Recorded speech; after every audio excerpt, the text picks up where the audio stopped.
Israel और Iran के समर्थक लड़ाकों की लड़ाई कई देशों के बारूदी घमासान में बदलती दिख रही है, जिसमें नेतन्याहू की हार की 100% गारंटी भी दी जा रही है।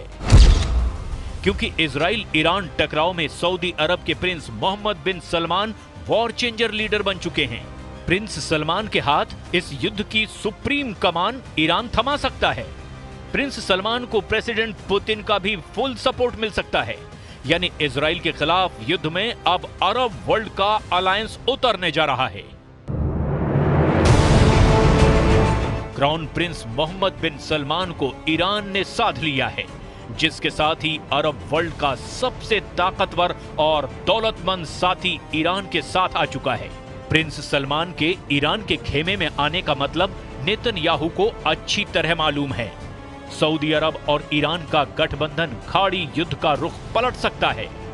दो कट्टर और जानी दुश्मनों की पीस डील हो चुकी है।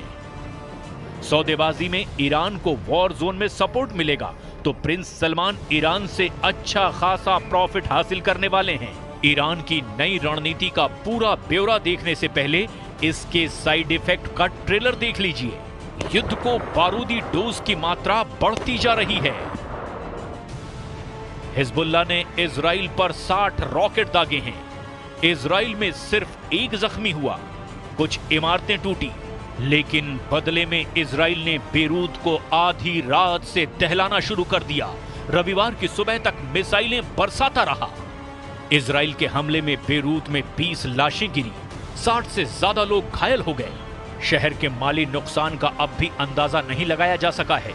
इजराइल अंधाधुंध बंकर बस्टर बम के धमाके कर रहा है, तो उधर हिजबुल्लाह फाइटर भी जोरदार पलटवार कर रहे हैं। लेबनान से इजराइल पर हिजबुल्लाह के रॉकेट और ड्रोन दागे गए। मध्य इजराइल में हिजबुल्लाह ने 60 रॉकेट की बौछार कर दी।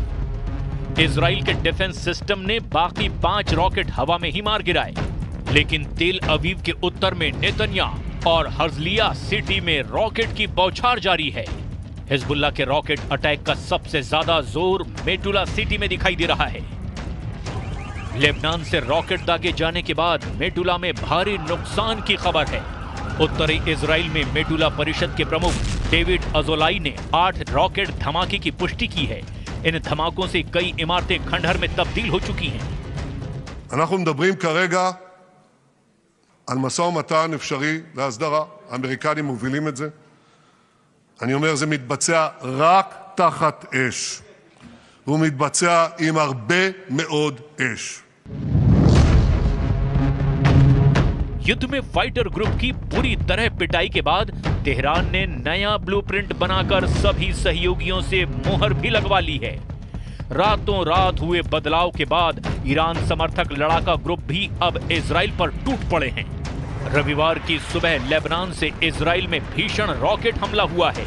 वॉर जोन की त्रासदी से अलग ईरान ने जो वॉर प्लान बनाया है, उसके बाद बेरूत के बड़े बम तेल अवीव में फटने का ऐलान हुआ है। पहले से कहीं ज्यादा मिसाइलें बरसने की हुंकार भी भरी गई। लेबनान से ज्यादा तबाही इजराइल में मचाने की मुनादी ईरान ने कर दी। इजराइल को अब हिजबुल्लाह भी मारेगा, हमास भी, हूथी भी और इराकी शिया फाइटर भी। जॉइंट अटैक में इजराइल को बम बारूद से पाट देने की प्लानिंग है। इजराइल के जंगी जेटों की काट, इजराइल के टैंक, रॉकेट लॉन्चर और एयर डिफेंस सिस्टम का तोड़ जल्द इजराइल के सभी दुश्मनों के पास होगी। इजराइल के लिए अरब वर्ल्ड से ऐसी बैड न्यूज आई जिससे अमेरिका भी टेंशन में है। बाइडेन से ज्यादा परेशान 20 जनवरी को प्रेसिडेंट पद की शपथ लेने वाले डोनाल्ड ट्रंप हैं। अरब कंट्री से आए नए अपडेट ने वॉर जोन से बड़ा तहलका किया है। प्रिंस की दौलत, पुतिन के हथियार, ईरान का प्रहार, इजराइल में मचेगा हाहाकार। इजराइल के खिलाफ गठबंधन मजबूरियों से बना है। सभी के अपने अपने इंटरेस्ट हैं। सऊदी अरब, ईरान और रूस के एक पलड़े में आने की वजह आपको बताते हैं। ईरान को इजराइल से युद्ध जीतने के लिए हथियार चाहिए।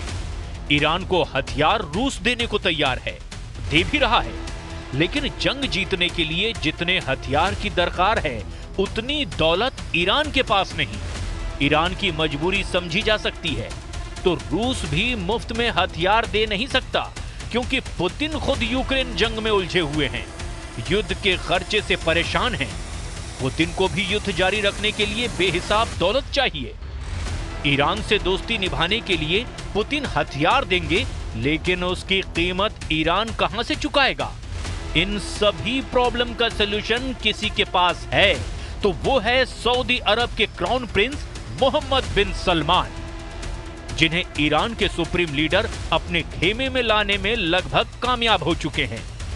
अमेरिका ने अगर अड़ंगा नहीं लगाया तो अरब वर्ल्ड में बना नया अलायंस इजराइल को युद्ध में धूल चटा देगा। नेतन्याहू के खिलाफ ईरान ने सारे मोहरे सेट कर दिए हैं। खामनेई की वॉर डील सुपर पावर को सन्न करने वाली है। सऊदी अरब अब तक अमेरिका का सबसे बड़ा सहयोगी रहा है। प्रिंस सलमान ने अमेरिका की अनदेखी कभी भी नहीं की है। बदले हुए हालात में प्रिंस सुपर पावर को भी अनसुना कर सकते हैं, और ऐसा इसीलिए कि ईरान और सऊदी की डील डन हो चुकी है। ईरान के डिप्टी विदेश मंत्री माजिद तख्त रवंची ने सऊदी अरब के साथ स्थायी शांति की पेशकश की है।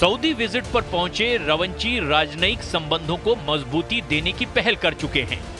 यरूशलम पोस्ट की रिपोर्ट के मुताबिक ईरान की कोशिश सऊदी अरब से रिश्ते बेहतर करने के साथ साथ ईरान ने अब रूस के साथ भी संबंध मजबूत कर लिए हैं, जिससे ईरान ने डोनाल्ड ट्रंप को भी क्लियर मैसेज दिया है कि अरब वर्ल्ड में अब ईरान का फैसला फाइनल माना जाएगा। उधर डोनाल्ड ट्रंप युद्ध के खात्मे का नया प्लान बना रहे हैं।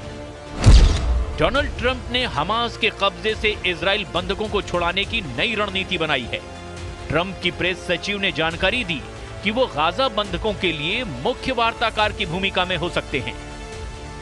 व्हाइट हाउस में ट्रंप की नई प्रेस सचिव कैरोलाइन लेविट ने बताया कि ईरान पर ट्रंप सख्त प्रतिबंध लगाकर मैक्सिमम प्रेशर बनाएंगे, मगर ट्रंप के प्लान की कमजोर कड़ी सऊदी अरब बन सकता है, जिसे खामनेई ने अपने खेमे में सेट कर लिया है। ईरान के ऑफर को ठुकरा पाना प्रिंस सलमान के लिए आसान नहीं है। असल में ईरान ने सऊदी अरब की बरसों पुरानी समस्या का समाधान का वादा किया है। ये तेल कारोबार से जुड़ी प्रॉब्लम है, उस ऑयल रूट की जिस पर ईरान का कंट्रोल है।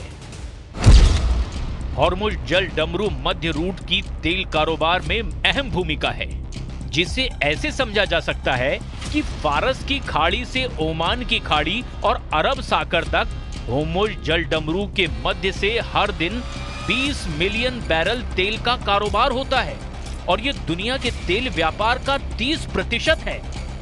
सऊदी अरब, संयुक्त अरब अमीरात, ओमान, ईरान, कतर और कुवैत ऊर्जा आपूर्ति के लिए इसी रूट पर बहुत ज्यादा डिपेंड करते हैं, जिसमें खास बात यह है कि हॉर्मुज जल डमरू मध्य पर ईरान का नियंत्रण है।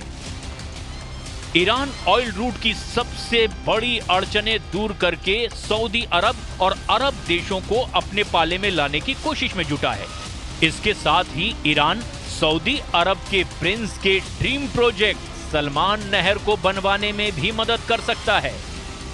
प्रिंस सलमान ने साल 2015 में नए ऑयल रूट का प्रस्ताव पेश किया, जिसमें 950 किलोमीटर लंबी नहर बना करके अलग रूट से तेल कारोबार की योजना बनाई गई, जिसमें 950 किलोमीटर लंबी नहर अरब की खाड़ी को अदन की खाड़ी से जोड़ेगी, जो सऊदी अरब के पूर्वी प्रांत से यमन के रास्ते अदन की खाड़ी को जोड़ेगा, जिससे तेल कारोबार में कम वक्त लगेगा और बड़ी बचत भी होगी। प्रिंस सलमान की सारी प्रॉब्लम सॉल्व करने के एवज में ईरान सिर्फ उनसे आर्थिक मदद चाहता है, जिससे ऐसे हथियार की खरीद की जाए जो इजराइल को युद्ध में हराने के लिए काफी हो। रूस और तुर्की के पास ऐसे हथियार हैं। प्रेसिडेंट पुतिन ने पहले भी ईरान को हथियार सप्लाई कर मुश्किल वक्त में साथ दिया है। अच्छी डील मिलने पर प्रेसिडेंट पुतिन ईरान को हर तरह से हथियार से मदद पहुंचाने से नहीं हिचकेंगे, क्योंकि उन्हें खाड़ी युद्ध में किसी भी कीमत पर अमेरिका को मात देनी है, जो इजराइल के साथ मजबूती से डटा है। सुपर पावर के खिलाफ किसी भी मोर्चे पर पुतिन उसके दुश्मनों के साथ ही होंगे, ये भी तय है। ऐसे में इजराइल का युद्ध में बचना मुश्किल होगा। रूस के हथियारों की मार दुनिया यूक्रेन युद्ध में देख रही है। हाइपरसोनिक मिसाइलों से मची तबाही ने दुनिया भर को थर्रा दिया है। नेटो जैसा सैन्य संगठन भी रूस से सीधे टकराने की हिम्मत नहीं जुटा पा रहा। ऐसे में इजराइल अकेले तमाम दुश्मनों के आगे कितने दिन टिक पाएगा, ये बताने की जरूरत नहीं। और फिर युद्ध में अमेरिका के साथ के बगैर इजराइल का बचना भी बहुत मुश्किल होगा।